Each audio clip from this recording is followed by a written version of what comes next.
told you that there was a number that you could get to in college football that would make your team, X, be able to get to a place where they can get to championships, Y, and compete for national titles, Z. Meaning, if I came out here and a year ago I told you, hey, Ryan Day of Ohio State said that he is going to spend, or Ohio State football is going to spend $20 million on his roster. That includes the transfer portal. That includes high school recruiting. That recruits a whole bunch of different things. Oh, by the way, TV revenue is going to be upon us in the 2025 season, if you have forgotten. But if we get to this number, if we spend X, our team will be Y, and we will compete for Z. Would you do it? Would you be in a place where, even through downfalls, even through adversity and controversy, would you do everything humanly possible to get to that number? What is that number? Is that the same number that you need? You know, what's interesting is that even though I see a team yesterday in Ohio State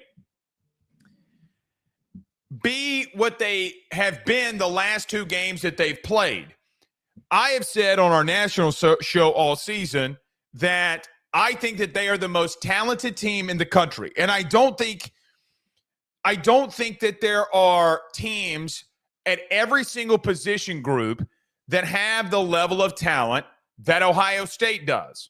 I don't. But as an LSU fan, and we're going to talk about this a lot today, what do you do to get to that number? Can you get to that number? And quite frankly, let me throw another hypothetical at you. Remember the team that Jay Johnson assembled in 2023? Remember that team had guys like Dylan Cruz, recruited from high school, was here. Gave up a scholarship because he was making so much NIL money. You go and get a guy like Skeens. You go and get a guy like Tommy Tanks. Well, you're more talented than everybody, and you win a national title because you have a coach that loves recruiting. The interesting part here is, and what has always been, the team that has the most talent, ask Joe Burrow, normally wins the whole damn thing. Now, we're going to wait and see what happens with Ohio State. Did they fall on their face ultimately? I don't know. But recruiting does make the world go round. And if I told you, LSU fans, we need $20 million a year to look like that for our roster, what are you willing to do to get there? What are you willing to do to have a guy that is, well, which you kind of had some of these type of guys, a true freshman that looks like Jeremiah Smith? Well, you've had guys in that receiver room that are ultimately special. You have four of them that have been here in the last 5 years. And I could say five along with Kayshon Boutte, who just doesn't necessarily get all the recognition all the time. But you've had those dudes. You got them in your wide receiver room right now. I think you'll see that in 2025.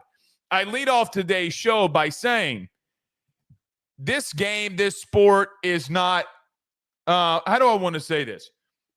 It's not difficult, right? Meaning it's not difficult in the sense of you've seen what great teams do and what they all single-handedly have in common. They are more talented than you are. So I do think it's interesting. Remember the Ohio State thing, because it's exactly what you are trying to accomplish here. You do probably need to get better in some areas, and we'll talk about that. So Ohio State did spend the $20 million. Majority of their players, I want to make this big emphasis. Majority of their players did come from high school recruiting. The interesting thing about that is pretty much, 90% of their defense is recruited from high school.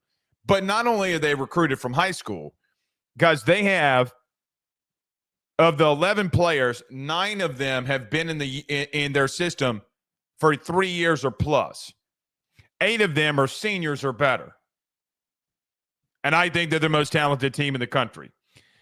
The difference of what they did was they just went out in the portal and plucked the super talented dudes and brought them in and said, hey, when it's 3rd and 3 and we need to stop, we're going to go pay Caleb Downs, because the tackle that he made early in the game on 3rd and 3 that sparked the overall ass whooping that Ohio State gave Oregon yesterday, is that worth $1 million a year, roughly, of probably what that kid is making?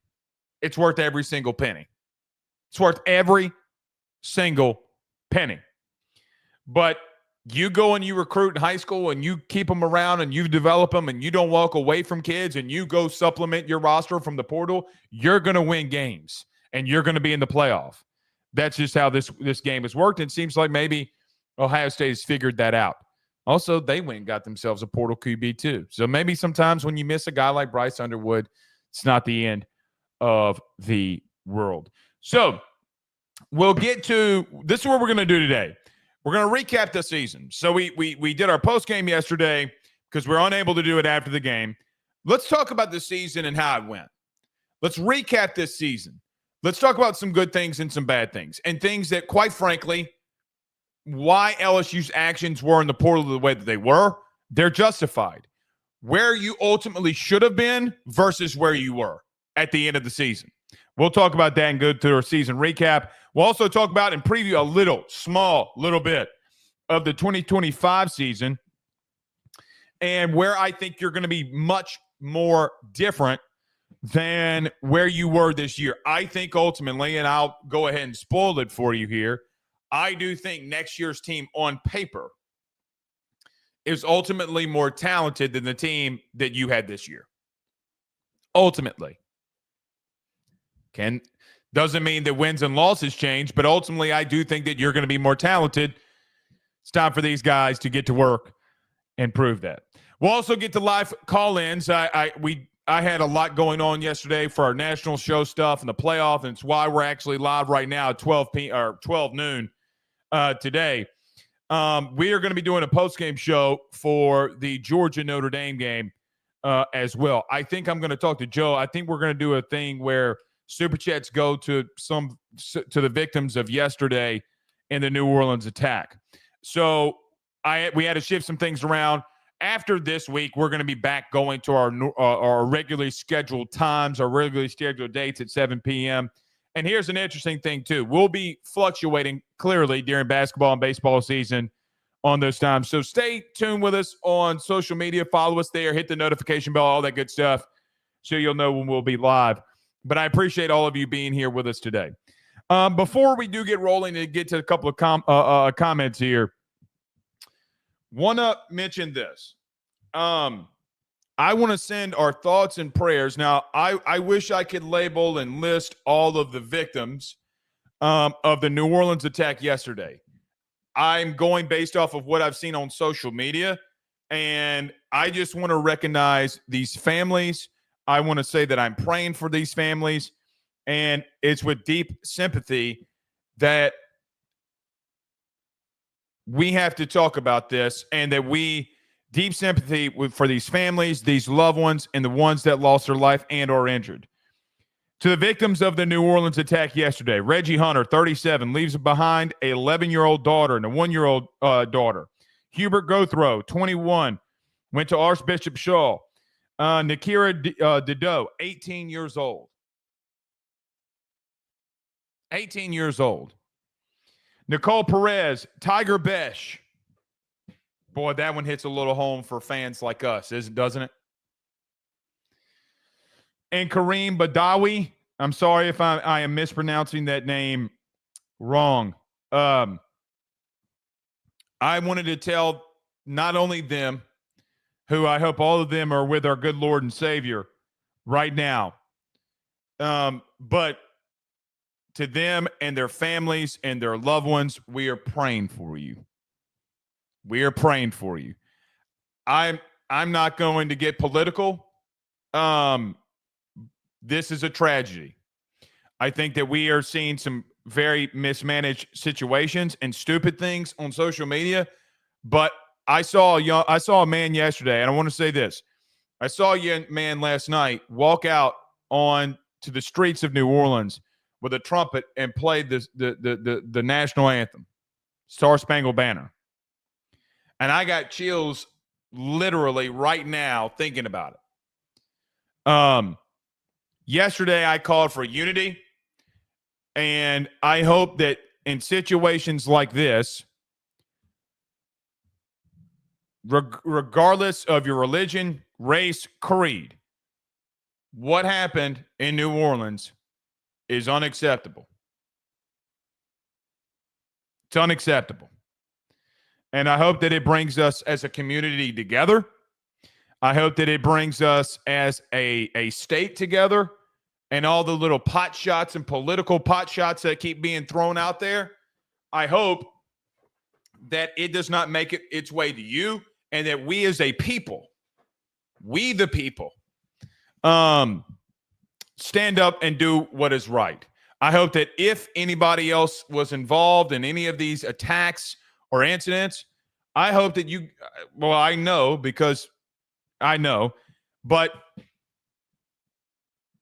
I hope you get what's coming to you really soon.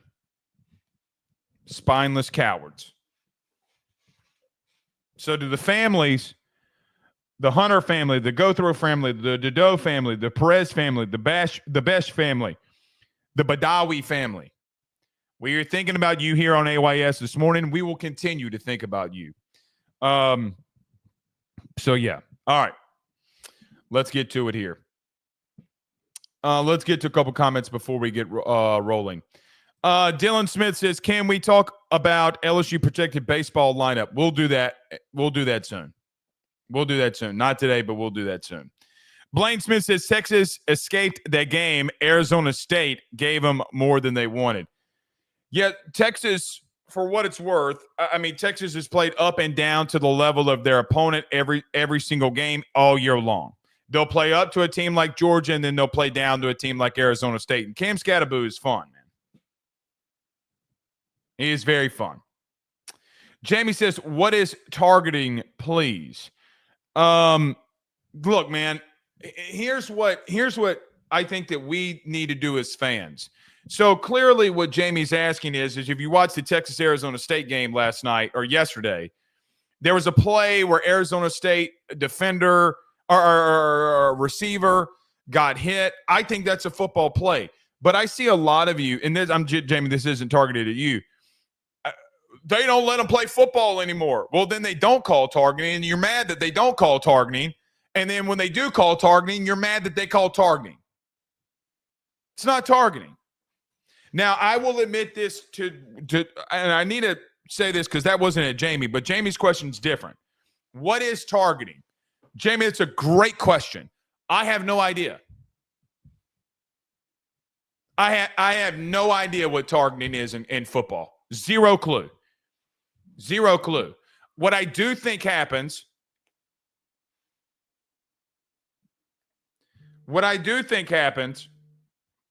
is that hold on one second.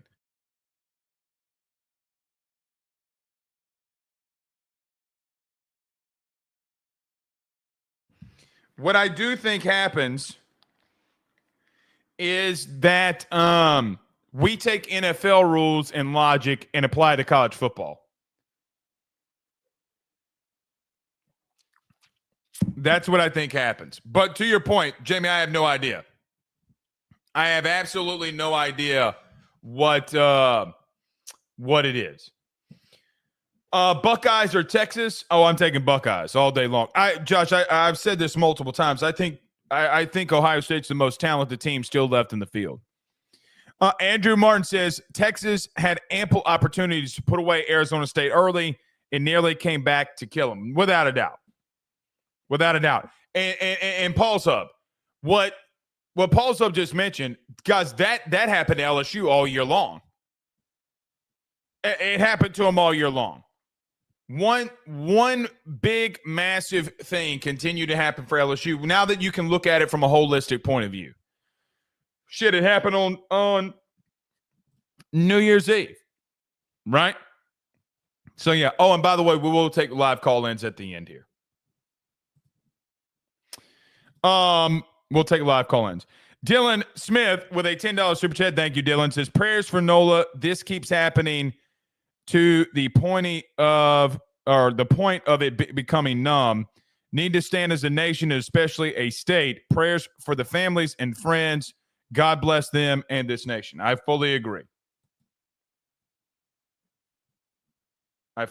Yes, Alex, we're going to do call-ins. I agree, man. Look, man, I barely watched the first quarter of Texas Arizona State yesterday. I couldn't stomach it, to be real with you. I could tell you what I heard. I heard that even the Sugar Bowl was pushed back, not because of security. They had locked down the dome. They had made sure the dome was okay. The problem is that they still had the scenes blocked off. Now, the AG of the state said that she wished they would push it back more. I mean, your office is out there saying that there's no more, or your office is out there saying there is a bigger threat, and then the FBI and everybody else coming out and saying there's not. I have no clue. But man, I hope this brings us together, man. I really do. Kale Booty says the inability to I'm assuming connect field goals is the only reason Texas won. Well, shit, it's almost the reason why they lost. It's also the reason probably why they should have lost. I mean, Quinn Ewers is going to play up and down to the level of his opponent. That's just a fact. All right. Let's get to it here. Dylan, I greatly appreciate you sending in that super chat. Thanks, man. Adam Lane says, most coaches sadly don't either. Refs should kind of know, huh? Just a thought. If you're talking about targeting, I agree. I don't know. Here's where I'm standing at the current moment. I've seen them call like the A&M versus Florida game. Like the kid goes up in the air, Florida defender hits his legs out from under him. They call targeting. Bro, what? They call targeting. And then I've seen games like this. I want them to play. And I think that they got to change the rule. I'm not going to say nobody would care. Stop kicking players out. The only good thing that Connor Stallions ever did was which is everybody in their mama has been saying this. Don't kick him out. And then don't penalize him for a next game. Stupid. Unless it's malicious intent. All right, one more before we get rolling here. Douglas says, I hate when we use a single play to be the outcome of a game. Whew.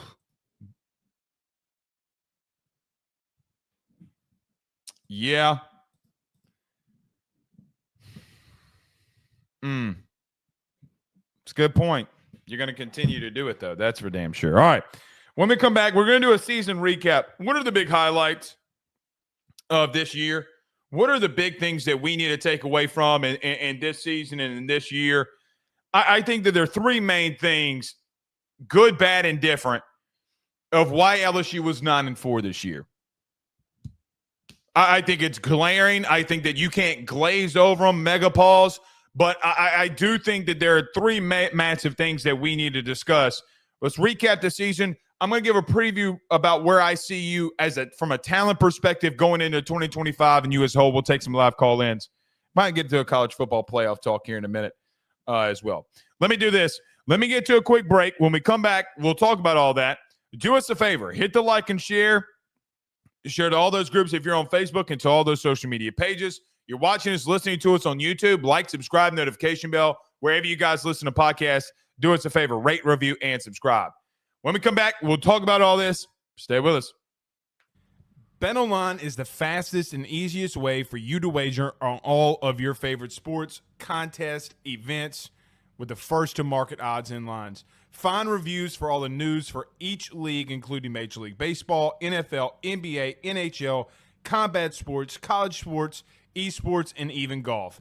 BetOnline continues to be the top online resource for all of your sports information for live in-game betting, props, and futures. Head on over to BetOnline today and use your mobile device to join and make your first sports bet. Use our promo code BELIEVE50, that's BELIEVE50, BLEAV 50, to receive your 50% off welcome bonus on your first deposit. That's betonline.ag, betonline.ag.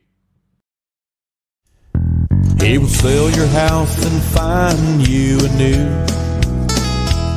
Well, Tyler's the man, he's here for you. If you want to buy or sell, well, it's not too late.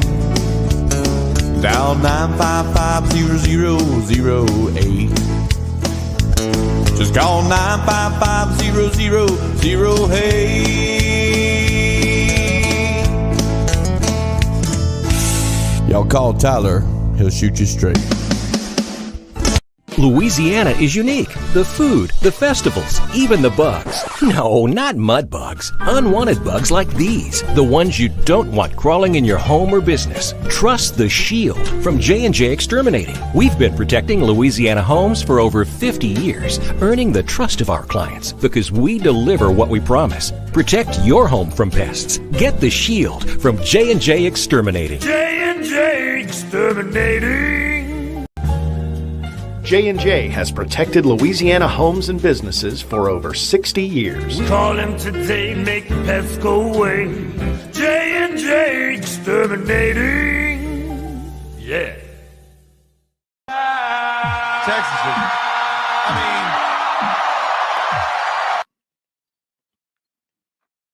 I guess we should say that they are back. This is their back-to-back playoffs, back-to-back times that they've been in the top four team in the country.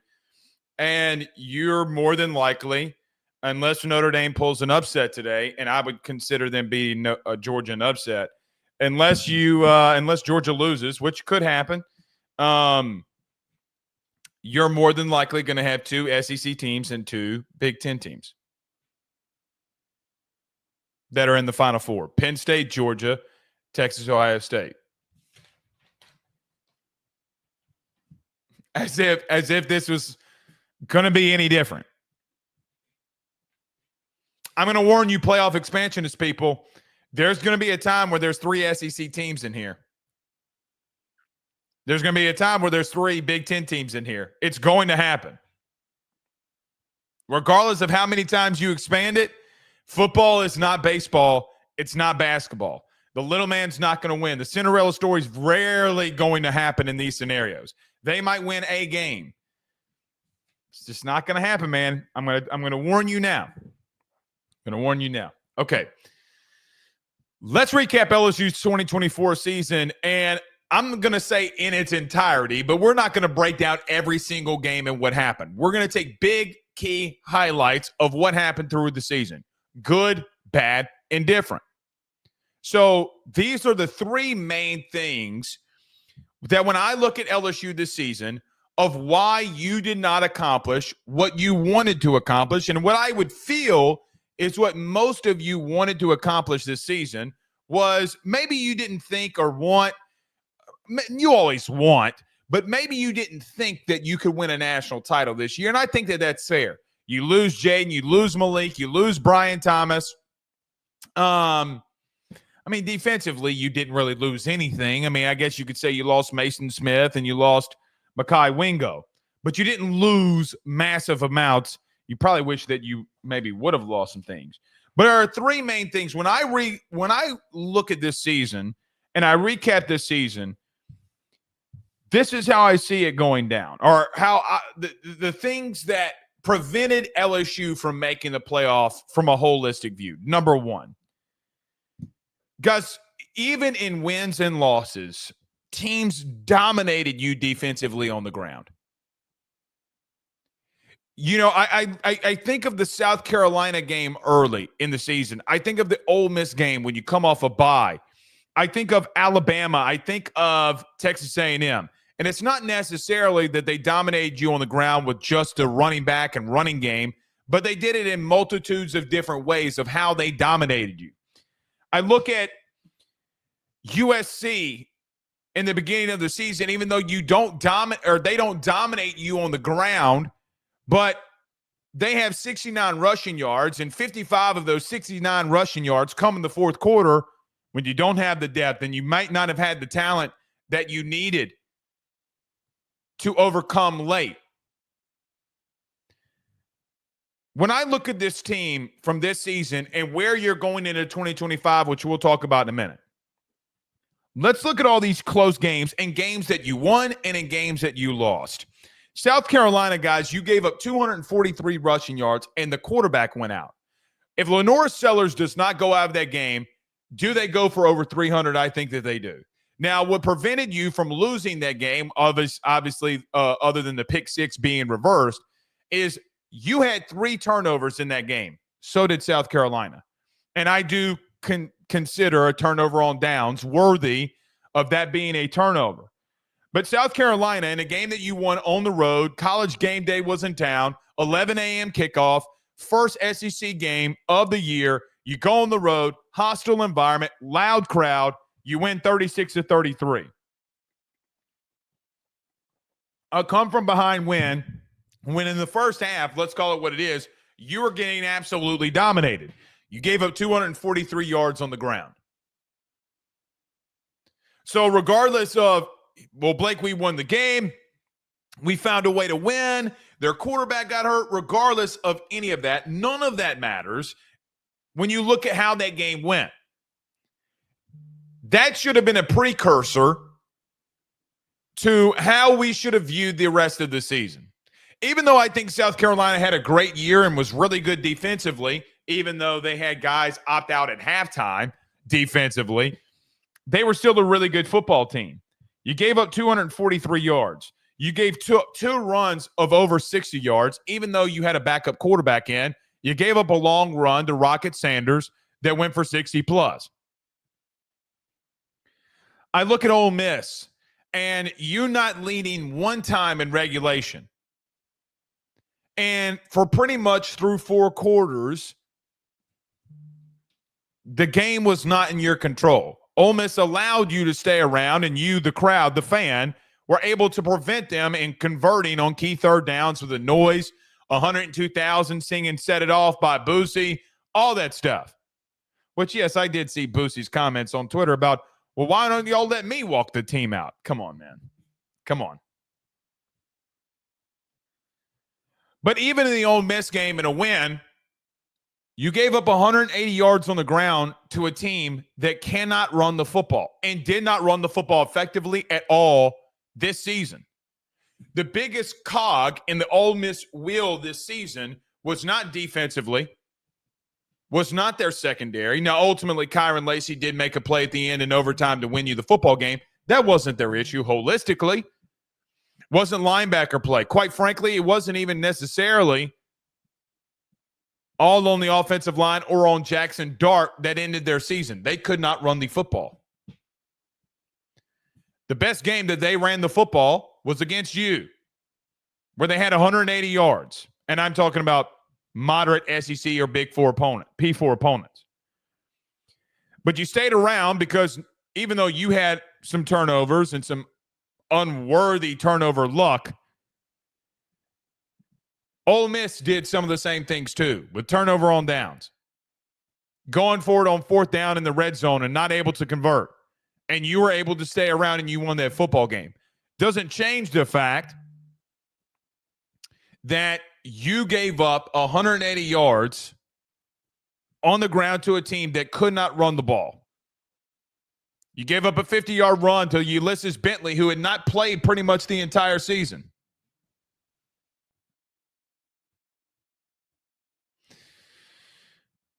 And then you go on a 3-game stretch where things got very serious for you. So even though you were able to find ways early in the season to counteract the negative stuff that surrounded you, and Garrett Nussmeier leads you with a big-time throw to Aaron Anderson against Ole Miss. He has a big throw to Kyron Lacey on a drag route over the middle that would provide you the success of scoring and taking the lead over South Carolina. One thing was abundantly clear. What was abundantly clear is that even though we think defensively we got better without Harold Perkins, that was a narrative that was out there. Statistically speaking, no, you didn't. You faced arguably one team that an Ole Miss that couldn't run the football, found a way, and then you had a backup quarterback, and then you had Lenora Sellers that their coming out party, and South Carolina's coming out party was against you.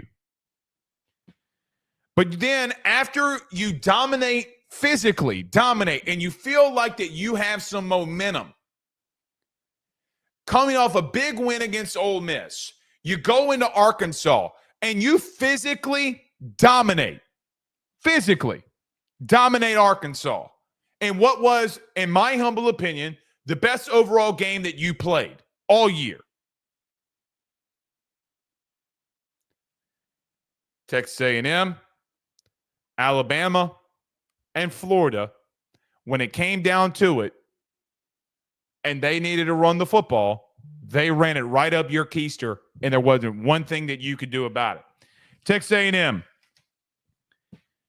they had 242 rushing yards on you with Marcel Reed and the boys. You had 24. You go into Alabama, you give up 311 rushing yards. Jalen Milroe goes off on you yet again when everybody and their mama knew exactly what Alabama was going to come in and do. What does all of this have in common? What all of this has in common, whether it's Ole Miss, South Carolina, A&M, Alabama, Florida, what does it all have in common? What it all has in common is that you got physically dominated up front. There's no way around it. So when I look at Brian Kelly's lack of success in moments at LSU, when I look at LSU's lack of success as a team as a whole in games that you're losing, what is the one thing that they always have in common? Physically up front, you get dominated. And teams run all over you. Now, are there some instances like Florida State a couple of years ago when they can't run the ball on you, but they find a way to win? Like USC early in the year where we make Miller Moss look like a Heisman contender. Sure. But holistically, in a 7-game sample size, what does everything have in common? You weren't good enough up front defensively. And quite frankly, running the football, scheme or talent from an offensive perspective, you went into an SEC game this year against A&M on the road and got 24 rushing yards. Now, some of that is due to the fact that Garrett got sacked and he made some really bad plays, and you had some fumbles, and you had some bad situations, and turnovers killed you. We'll talk about that in a moment. But the facts of what happened to you this season versus the reality of what you did in the portal and going and getting 4 defensive linemen from the transfer portal speaks all the volumes of what Blake Baker and Brian Kelly and Austin Thomas and everybody that's evolved or revolved around making you better defensively. Because teams dominated you on the ground.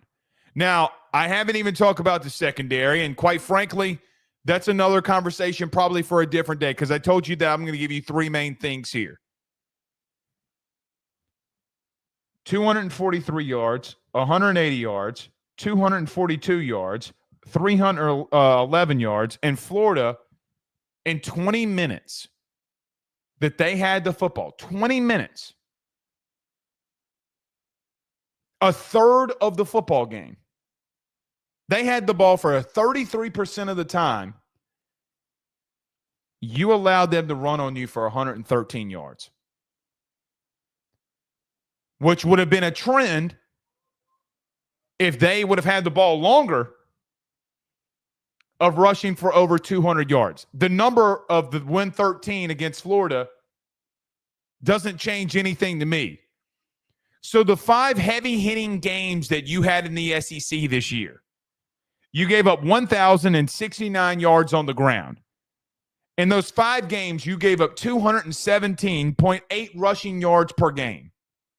You allowed quarterbacks to run all over you.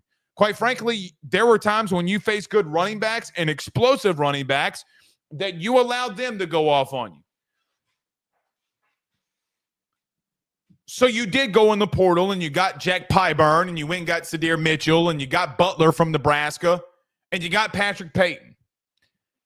Basically, what you told me is that we're going to revamp the entire defensive line because we're not good enough. Quite frankly, whether it be 2 years ago in 2023, whether it be this year, you weren't good enough. You were not good enough. We try to make football more complicated than it is. The teams that dominate up front historically win football games. We talked about Ohio State earlier, and I look at that Oregon game.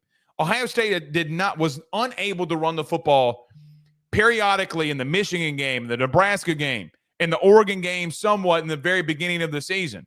What do all of those have in common now? The way that and the things that they're doing, they're running the football more effectively. They're getting the ball to their playmakers out in space. If you cannot stop teams from running right at you and running down your throat, nothing will change. So whether it be 2022, whether it be 2023 or 2024, the main common denominator of why you are losing football games, there's only one thing. You physically will get dominated up front. So you go and get 4 D linemen from the portal, pray to God that they all hit. Shit. Let's just hope that praying 2 of them hit, and you do go get 2 edge guys that have been very good in Patrick Payton and Jack Pyburn at stopping the QB run game. Physical at the point of attack. Hopefully, that sparks you and makes you better overall. But I think the biggest glaring thing to me was, and something that you just cannot allow to happen, teams ran all over you, man. They ran all over you. I'll give an example, too. Bama, that Bama game. Bama was 10 of 13 on 3rd downs.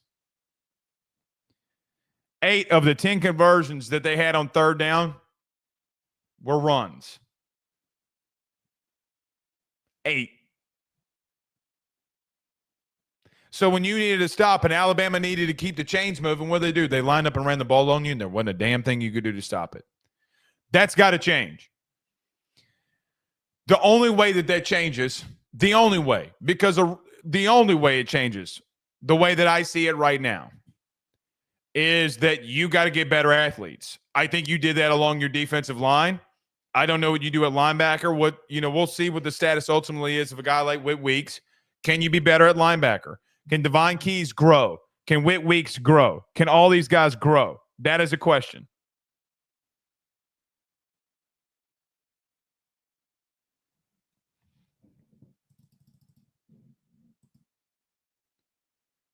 That is the question. So we'll see, man. But that is the big reason why you got dominated. Number 2, because you turn the ball over too much. And when you're allowing teams to run the ball on you and you can't stop them from running the ball and you turn the ball over, you're not going to get anywhere. Let's look at the 2 games that ultimately you should not have lost. You can make the argument, and I will concede this point, that Alabama overall may have been more talented than you, along with A&M. And maybe even Ole Miss was more talented than you. But what I'm not going to do is give LSU any excuse for losing the Florida game and losing USC. Because you had turnover problems all year long. You had 3 turnovers against USC, along with talking about turnover on downs. You had a fumble, and you had an interception at the end of the game. Against Florida, you have 4 total turnovers. You had a block kick. You had a fumble. You had turnover on downs. That cannot happen. I'm not saying the mere reason of why you lost against USC and Florida were turnovers, but it was a big factor. Guys, where are you as a program if you don't lose those games? Where are you? Well, let me tell you where you are. Even though you lose to Bama and even though you lose to A&M, you're more than likely going to be still in the playoff. You have no business losing those games. And God forbid, even if you lose to Florida, you're still in the 9-3 SEC conversation of outside looking in. You had no business, zero business, losing game 1 to USC.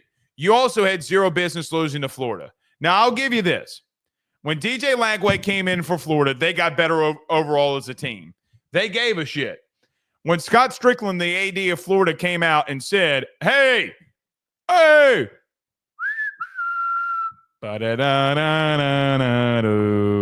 the Rick Ross song in Django Unchained. When they came out and said that Billy Napier was going to stay at Florida, you saw an entire team rally behind their coach and quarterback, and they beat you. They beat Ole Miss. They beat Florida State. They beat the dog shit out of Tulane. If I would have told you in the beginning of the season that Florida would be an 8-win team, you'd be like, man, not only did Billy Napier save his job with that schedule that he just had, but that's a pretty damn strong season for them. Well, even if I give you Florida, I still don't think they're more talented than you. I don't think they're better than you. I don't think they got a better coaching staff than you. But you wee-wee down your leg over and over again offensively. You miss wide open dudes over and over again. You fumbled the football. You threw an interception. You fumbled the football again. You have a turnover on downs. You have a block kick. And you're going to have a team, when you have the ball for 40 minutes, you're going to allow a team to beat you. But here's the truth. In my humble opinion, from a talent v. talent standpoint, I think that you should have been a 10-2 football team. I don't think you should have lost to USC. I don't think you should have lost to Florida. Quite frankly, I don't think you should have lost to Bama and A&M either, or you should have kept those games much more competitive than what they were.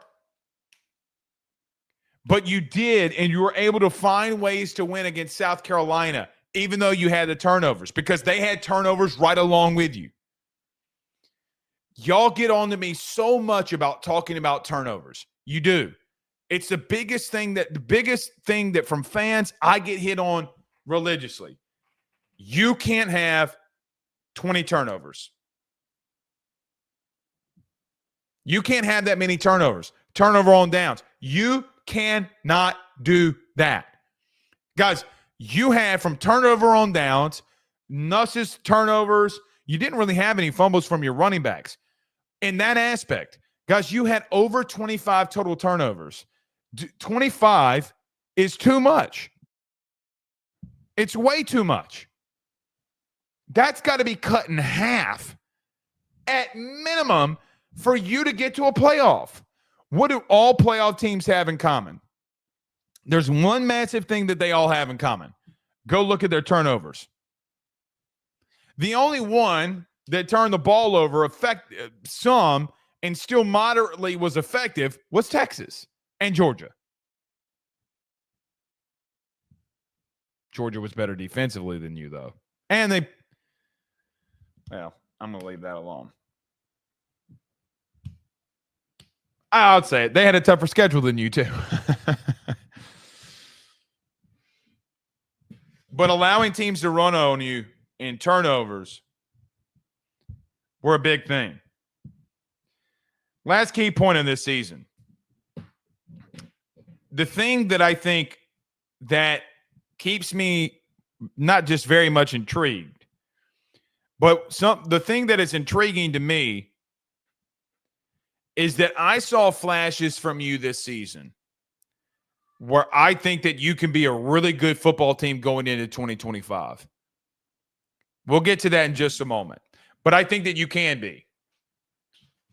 I do. I see the throws that Garrett made against Ole Miss. I see the throws that he made a couple days ago against Baylor. some of the throws in the first half that he made against A&M. I see a young back in Caden Durham that had some splash plays here and there. Some big plays here and there, too. And it gives me hope. And I see Chris Hilton, and I see Aaron Anderson, and I see this guy, and Don McKinley having 2 sacks at the end of the season against Oklahoma, which why he didn't play a lot, I don't know. You showed flashes. Devon Keys coming in late, playing, looking good.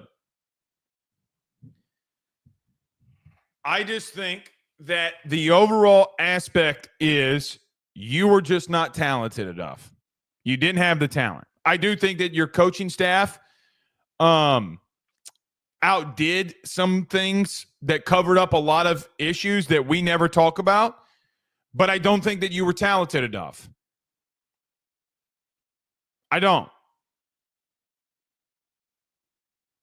You weren't explosive enough offensively. You were built to be an explosive offense. You were not explosive.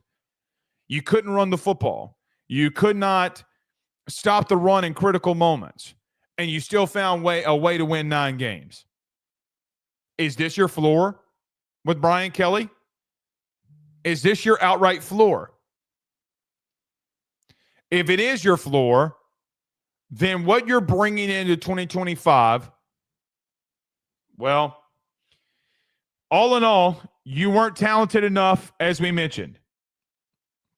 It's why you went and got 4 defensive linemen from the transfer portal. It's why you went and got a center and right guard in the transfer portal. This game, as we talked about, is one up front. And ultimately, I thought that you showed some massive improvements in areas, massive growth with guys like Aaron Anderson. At the end of the season, growth with a guy like Garrett Nussmeier, Trey'Dez Green. You see the flashes just as much as I do. But ultimately, as a team, you got to get better in so many different areas that I think that you will in 2025. I do think that Brian Kelly as a coach and his coaching staff around him saved you in a lot of situations in games like South Carolina and games like Ole Miss, et cetera, et cetera, et cetera. But, man, if you do not go get more talent, nothing will change. I do think that you did that for 2025. I think from an on-paper talent perspective, here's the good news. Now, I've been poo-pooing for 30 minutes now. Here's the good news. Overall, on paper, doesn't mean that wins and losses change. Overall, on paper, I think that going into 25, you are more talented by far in the 25 team to the 24 team. Now, things can change because we got a long way to go until the beginning of the 25 season starts. On paper, I know that you're better because I've seen what you've had in certain areas and situations. I see Delane coming in. What can a third-year starting Ashton Stamps do? I think you're still really bad at safety. I think you got to go figure something out. You are bad at safety, but that's a position that you're got to go all in on now. But I think you're better in the defensive line, and I think you have a better rotation now. I think you have more depth, and quite frankly, guys, it can't continue. It's not. I mean, I think that you're at the floor at where you will be along the front 7 defensively. Guys, you got dominated. Now, I'm sure a lot of you say, well, Blake, what about this, and this? There are a lot of points that I missed and didn't talk about. Play calling offensively, not running the ball effectively enough, or wanting to run the ball enough. There are a lot of things that we could talk about. Sure, you're right. But, guys, ultimately, you just weren't talented enough. And I still don't think that you should have lost against USC in Florida.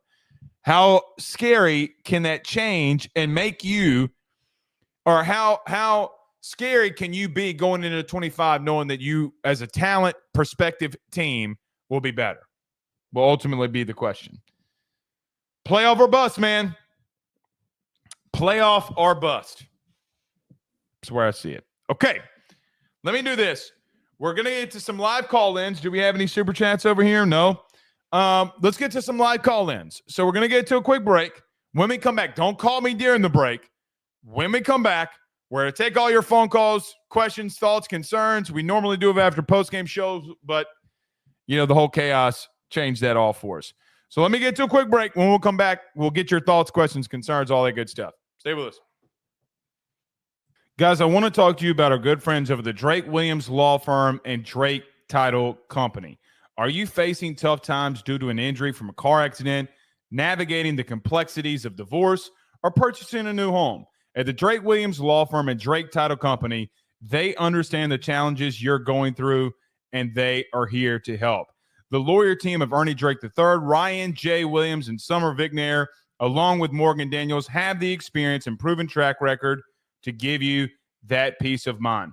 Give them a call today at 985-386-7600. That's 985-386-7600 to schedule a free consultation at their brand new office located in historic downtown Ponchatoula. They're also doing a special, the AYS special. If you're refinancing or closing on a home in Southeast Louisiana, request the Drake Title Company to handle your closing. If you mention Blake Ruffino and AYS, you're going to receive a $400 discount on title fees. Again, give them a call at 985-386-7600. Let them know that Blake Ruffino sent you on by. Guys, you might know my good friend Carol Falls and all the great service that he provides over at State Farm. He is your good neighbor after all. But did you know State Farm has surprisingly great rates as well? Along with the great neighbor service, State Farm agent Carol Falls has surprisingly great rates for everyone inside the state of Louisiana. So call him today at 985-395-4300, 985-395-4300 for all of those surprisingly great rates on auto, home, and life insurance needs. Like a good neighbor, State Farm is there, and individual premiums will vary by customer. All applicants subject to the State Farm underwriting requirements. J&J has protected Louisiana homes and businesses for over 60 years. Call him today, make the pests go away. J&J Exterminating. Louisiana is unique. The food, the festivals, even the bugs. No, not mud bugs. Unwanted bugs like these. The ones you don't want crawling in your home or business. Trust the Shield from J&J Exterminating. We've been protecting Louisiana homes for over 50 years, earning the trust of our clients because we deliver what we promise. Protect your home from pests. Get the Shield from J&J Exterminating. J&J Exterminating. Yeah. All right. 225-435-9387. 225-435-9387 is the number to call. You can call in to the show. You can give your thoughts, questions, concerns, comments, whatever you want to. But we'll take some live phone calls. I promise you we'll do it. We're going to do it. Brandon Reese says we need to be more balanced offensively. I agree with that. I ultimately agree with that. All right. You're on the phone with Blake Ruffino. This is the normal show. Who do we have the pleasure of talking to? Hey, Blake. My name is Joe. I'm from North Carolina. What's going on, man? What did you think of the season, the game, and some other things that you want to discuss? Man, we had some flashes, as you said, man, where we just showed we have talent to be a pretty good team. But I think just the overall, we're getting away from here in the past, like the LSU that we've been as far as winning in all facets of the game. As far as, like, with me, it bothers me towards the end of a quarter when it's like maybe 20-something seconds left and we just already walking towards the sideline. We're not even – defense knows, okay, yeah, well, we're just not even going to try to fight to try to get in a good spot right here before the second quarter or the third quarter, whatever happens. I don't know. It's just that. And then sometimes when – of course, we know the issues with Nussmeier, but we're hoping for big things next season. But we got potential, as you said. We can get some safeties, and Kasage Ryan, he's been a problem for years. The whole time he's been there, he's just underperforming. But I'm hoping that we can make some things happen next season for sure. Yeah, so look, I think what you just mentioned as a season recap here about how everything went, you just cannot, like, it baffles me that we are in a place and situation where you can allow a team to run the ball all over you, and you turn the football over, and you think that you are going to be a playoff team.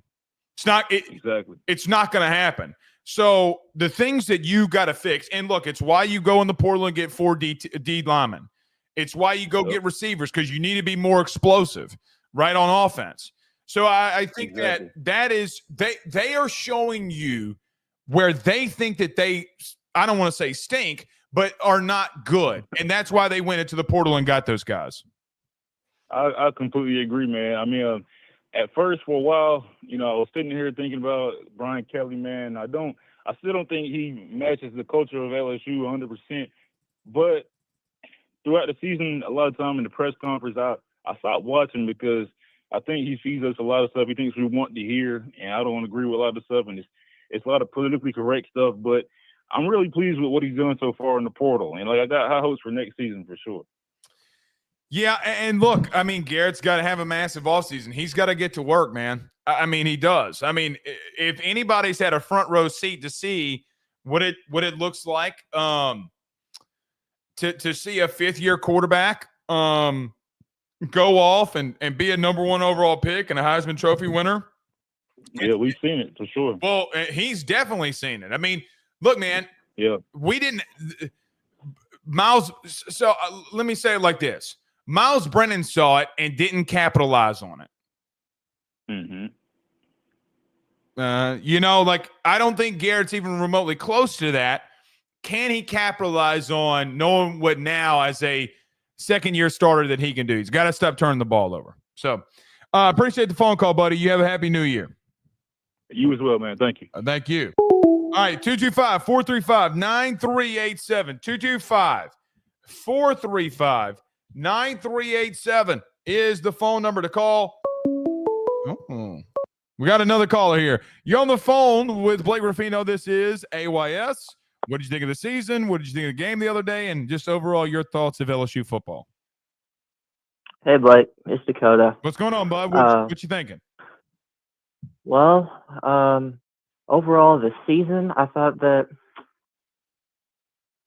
think that we had it all right of a season. I still think that we could have been a better team this year. But I'm liking I like what I saw from Garrett this season. I still think he still has to quiet down the turnovers. But the more thing I'm more focused going into 2025 is, can we just win the first game? Can we just win the first game? It's a great question, Dakota. Look, me and Carter had that discussion the other night, and a lot of people, agree with him. A lot of people agree with me. Look, champions, Dakota, don't care about who, when, where, why. They just go and play and dominate. You got to be more prepared. That's just the truth. You got to be more prepared to know what you need to do. It's not like you couldn't have won the first game versus Florida State, not even, or against USC. You just weren't ready to go, and that ultimately bit you in the ass. Right. And I watched his show last night, and he made a good point that most of these playoff teams that he said had a lot of good safeties in the backfield, and we didn't have good safety play this year. But, I mean, we still need to get some safeties in the portal. But overall, I just think that if we can just coach these guys better and go out there and, win some of these games, I feel like we could have been a playoff team this year. Yeah, I mean, look, I don't want to say, I don't think that safety. Here's what I'd say. I agree with Carter, or agree with whoever says it. Safety play has been booty cheeks the last 2 years. Right. But it wasn't the ultimate reason why you lost. Now, Carter is right, or whoever said it is right. I tweeted this at Carter yesterday. The best safety in the SEC, in my opinion, the Macumba kid from Texas, got the game-sealing interception. He's all over the place. Yeah. That kid, the transfer out of Clemson. Correct. So that dude is a baller, shot caller, 20-inch blaze on the Impala. Okay, that can change a game for you. But the reason, as an example, that game is so close, it's not because of defense, because you can't run the ball. You're not doing things effectively. You turn the ball over. So I agree with that. But we got to go get safeties. If you don't go get safeties, you're in trouble. I agree. Absolutely, Blake. And we got to run the ball better. No doubt. I did Well, think you got Durham. a guard I in think the center. Yeah, we got a guard and a center, and I mean Durham. I thought he had an outstanding season as a freshman. I know we rely on Josh Williams, but I'm happy for Williams this year as well. I thought he had a great season for us. But all I'm gonna say is, Blake, is I hope Notre Dame loses tonight because I'm getting tired of their fans, man. Yeah, let me say this. Because of Joe, my co-host on the national show, they know a lot of people that was down there in New Orleans. I got to give Notre Dame fans this, man. They've really been rallying behind the city of New Orleans. I'm with you from a fan-to-fan perspective. I got to give them this, man. They've been pretty first class when it comes to the events that took place yesterday. I'm gonna come some slack today, Dakota. Okay. Yes, sir. I agree with you. I hope it's a good game, but Who do I you just think think wins? that, like you said, think Georgia wins? Yeah, I think it's going to be I think it could go to overtime. I think it's going to be a low-scoring game, but I think Gunner's going to. I think people are not giving that kid some credit. I think he might go in there and win them a game. Georgia. Very much true. Thank you, Dakota. Happy New Year, buddy. Happy New Year to you too, bud. All right. Dakota's always been a loyal caller. Always has been. Hopefully, he always will be. 225-435-9387. We'll take a couple more before we get out of here. All right, you're on the phone with Blake Ruffino. This is, I want to say the AYS postgame, but it's not. What did you think? Who do we have the pleasure of talking to? What did you think of the season, and what did you think of the game against Baylor? What's up, Blake? It's your boy, Matt. What's up, Matt? I'm not a whole lot, man. Hey, I'm just curious of your thoughts on a couple things. But like you mentioned with the season, I thought the season was, for all the ups and downs that it was, in preseason, I feel like majority of people thought that the expectation for this team was 8-4 or 9-3. Yep.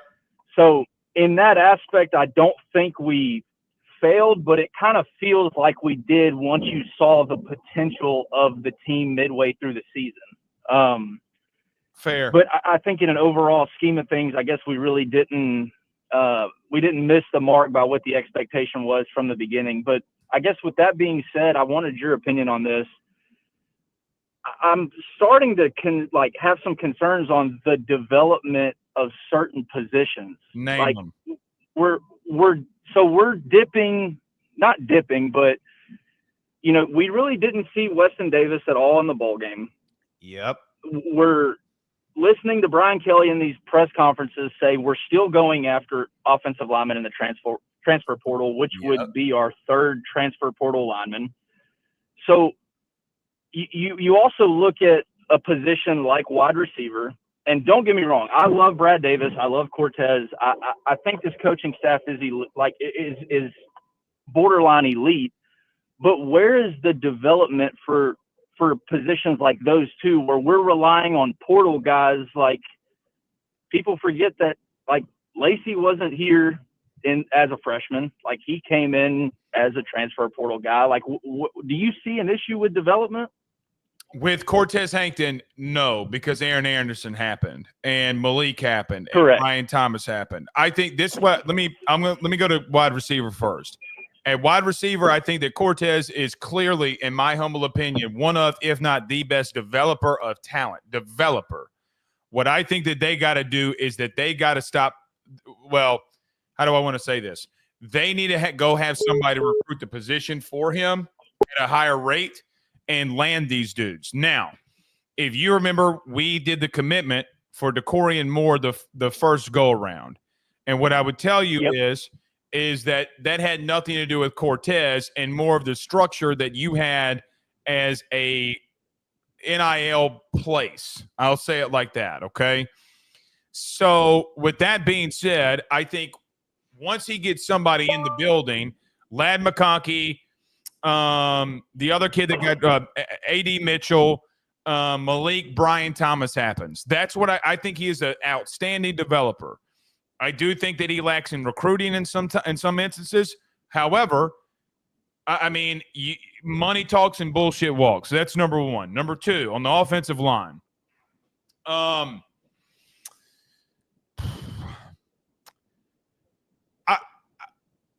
I agree with you that it would feel as if that you are not developing at the rate that you would like. Now, I'm not giving up on Weston Davis, and I think that there's a reason that he didn't play, and besides some sparing stuff. Here's what I think ultimately happened. I think two things happened. Number one, they try to make Bo Borderline poo-poo or get off the pot, and they try to give him every single chance to become a starter.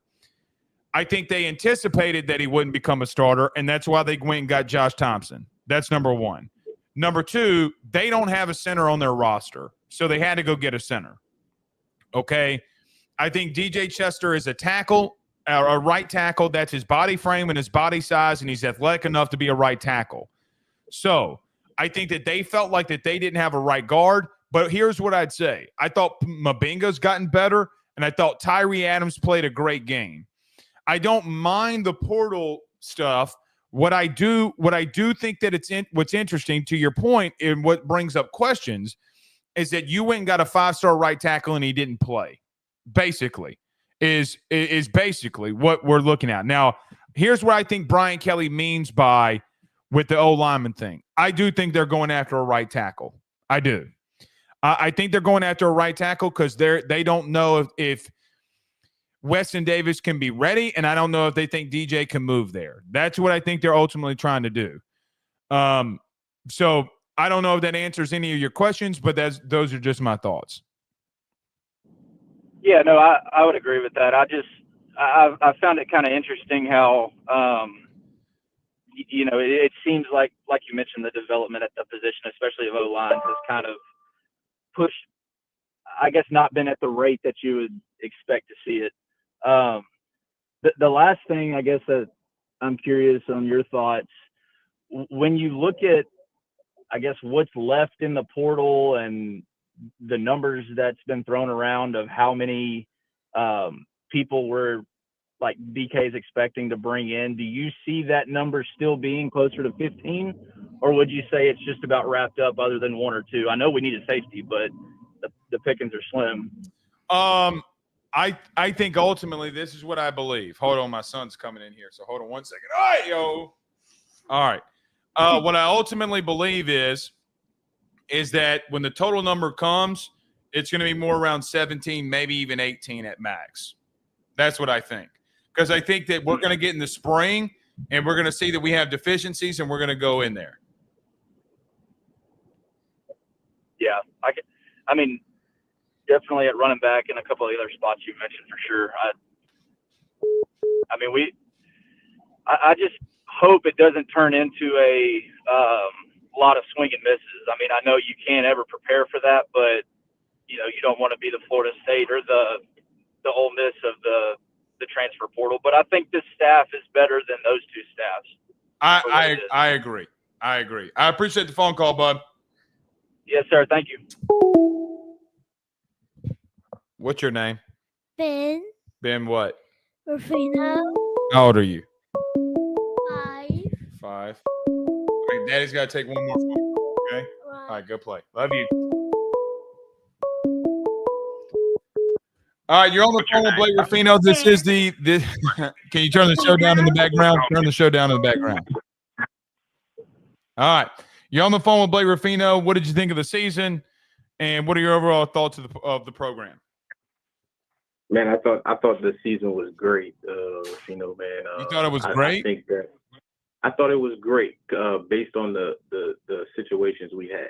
You know what I mean? Like we had the injury bug went around. We had a lot of things happening where, just first time play caller, new defensive staff. Like, with all those considered, I felt like we did a really good job managing that part of it. Of course, we LSU, so it's either national championship or bust, right? For us, or college football playoff or bust. However, with everything we faced, I thought, it went really well.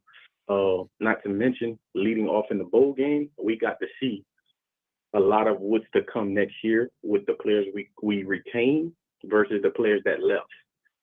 And I think that was a big plus for us. And knowing that we about to add what we about to add in this offseason, I think, we should be excited as a fan base. I agree with pretty much everything that you said other than two things. I don't think the season was great when you lose to USC and Florida.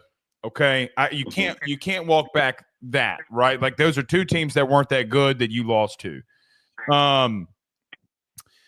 The injury bug thing, right? I mean, I guess you're right in the sense of Perkins and some other things, but now that we had the list of teams because of the SEC games that players that were injured, lots of teams faced injuries throughout the season. So you weren't partial to that, right? So you went in a game where Alabama had two interior defensive linemen that were nicked up and barely played, and you couldn't run the ball, right? And so those are situations that I agree with you holistically of what everything that you had to replace, and you showed flashes. I can't label, and we're fighting over semantics here, but I can't label it as a great season. But I do agree that you showed some really good flashes of what you can be. This is what I think, man. I think you're on to something here. I think what you saw was the floor. Yes. Yeah, I think you saw the floor. It's what you're saying, hey, this is the floor, and we got better guys coming in. We're going to be better. Am I off kilter in what you're trying to say here? Exactly. You're on point with it. Yes, sir. All right, man. I appreciate it. Happy New Year to you, bud. Same to you, bud. All right. We'll take one more phone call. My son Ben had been asking me for weeks. My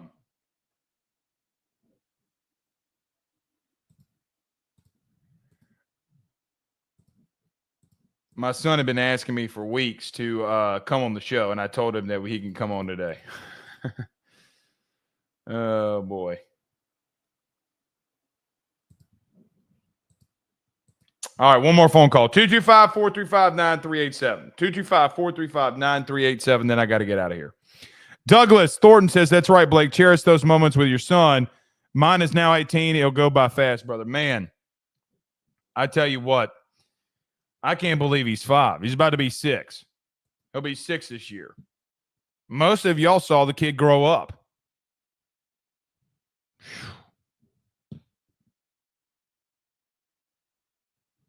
Jeez and Pete's. All right.